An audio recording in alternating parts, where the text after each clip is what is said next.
Well, when we think of holding a reel, we often think about comfort, but there's a lot more to it than just that. Our first instincts when we grab that rod and reel is to position it in our hand where it feels comfortable. But there's a couple other key factors that we really have to focus on as bass anglers that will definitely make a difference in your fishing over the course of a full day. So let's jump right into those. The first thing that we have to take into consideration, and I'm going to be talking about bait casters and spinning reels here, is the fact that every single combo, okay, by the time you got your reel on here and your rod is going to be different based on the length of the rod, the power rating of the rod, which directly often has to do with modulus, and the higher the modulus, the less weight that you have. And all of those are going to affect the most important part, which is your balance point or your balance factor. So rods and reels have gotten a lot lighter over the years. I mean, in the last 15 years, they have decreased in weight a ton, which is definitely a good thing.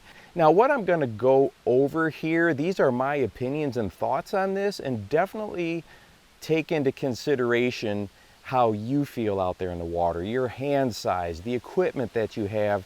But I'm going to go over what I feel is real important, and then you can kind of adjust and apply it to what you like to do. Now, a lot of people, when they first pick up a casting rod and reel combo here, they'll oftentimes grab that trigger and they'll hold it like this. If I do this with my rod and reel, and I know I'm at kind of an awkward position here in the boat, but it's way out of balance. I mean, way out of balance. It just drops instantly. And so what happens is when I hold the rod like this, it puts all kinds of pressure on my hand, and that's going to create a significant amount of fatigue over the course of the day, and you're not able to put as much focus on the bite. Now, a lot of times we can go ahead and palm it like this, and that definitely creates a better balance point. I'm able to balance the rod and reel much easier, but I like to fish with a bait cast setup, especially if I'm using, you know, Texas rigs, jigs, Tokyo rigs, which I got on here now, any of those bottom bouncing type of things where, you know, feel is so critically important, because that bite oftentimes is the tiniest thump or even almost imperceptible. I like to hold it all the way up here like this. My entire hand is in the front of the reel, and now my balance point is, it's just super effortless to move this rod and reel up and down as opposed to being way down here, okay? And the other added benefit for this is I can put that line through my fingers. I don't care how good of rods come out on the market, they are never going to be as sensitive as our own fingers. And I started fishing like this back when I was a kid. My dad taught me this. He says, go ahead and put your hands up here on the line and you'll feel the bites much better. And it has really stuck with me.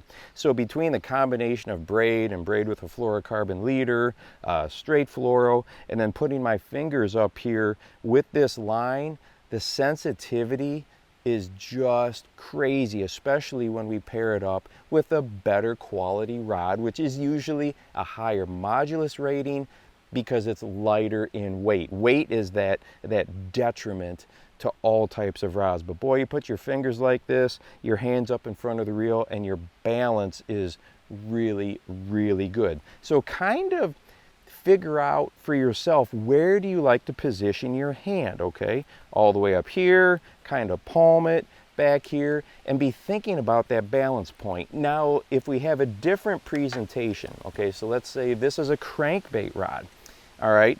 I'm not going to put my hand all the way up here and reel that crankbait because of the nature of the lure and that horizontal presentation, start, stopping, burning, you know, just fishing with that rod tip really low down to the water to get depth.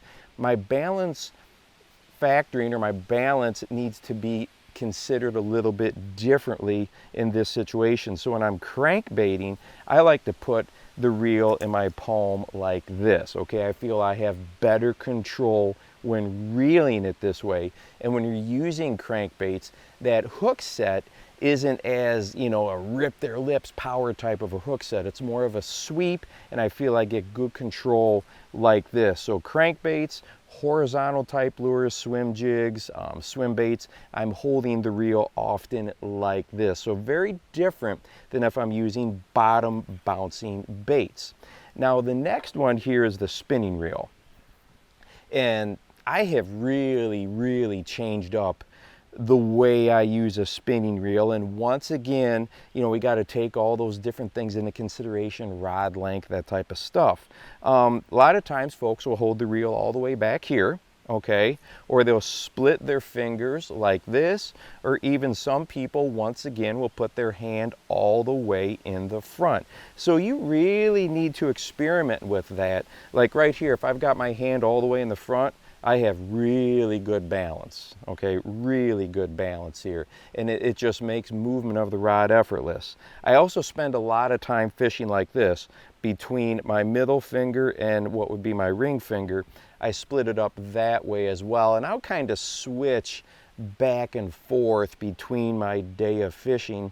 So between the spinning reels and your casting reels, that balance point is so important. It's going to help you, one, be less fatigued, and it's not the type of fatigue where you think, man, my arm's tired, but it starts to wear on you. Those muscles start to build up that lactic acid, and it starts to impact your fishing over the course of the day, and you will definitely, I think, feel more bites and be more attuned to what's going on with the bite when you're holding that rod and reel where you're balanced better. If you have some tips that you'd like to share with our viewers, go ahead and drop them down below in the comments. And hey, if you would like to watch a video on braided line on bait casters, if you're kind of new into that area or want to try it out, go ahead and watch this one right here. And make sure you go out and encourage someone today. You never know how you might just change their life. For the Bass Fishing Life, I'm your host, Steve Rogers.